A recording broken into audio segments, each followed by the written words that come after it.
गुढीपाडवा या मराठी नवीन वर्षाच्या तसेच सोलापूर जिल्हा परिषदेच्या नूतन अध्यक्ष उपाध्यक्ष निवडीबद्दल हार्दिक शुभेच्छा।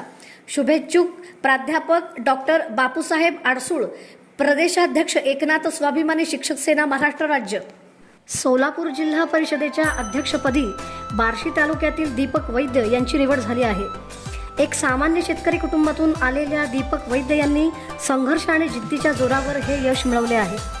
उपळाई ठोंगे गटातून त्यांनी तब्बल 9,984 मतांनी विजय मिळवत जिल्ह्यात अव्वल स्थान पटकावले। विशेष म्हणजे मातोश्री आशादेवी 2011च्या ग्रामपंचायत निवडणुकीत केवळ 17 मतांनी पराभव स्वीकारल्यानंतरही त्यांनी मातोश्री आशादेवी यांचे हार न मानता दीपक वैद्य यांनी स्वतः जिल्हा परिषदेत दमदार एंट्री केले। माजी आमदार राजेंद्र राऊत यांचे समर्थक असलेल्या दीपक वैद्य यांच्या निवडीमुळे बार्शी तालुक्याला प्रथमच अध्यक्षपद मिळाले आहे। धनगर समाजातील आणि 10वी पर्यंत शिक्षण घेतलेल्या दीपक यांची ओळख आजही शेतीशी जोडलेल्या नेत्याची आहे। त्यांच्या निवडीमुळे ग्रामीण भागातील तरुणांसाठी प्रेरणादायी उदाहरण निर्माण झाले असून जिल्ह्याच्या विकासाबाबत मोठ्या अपेक्षा व्यक्त केल्या जात आहेत।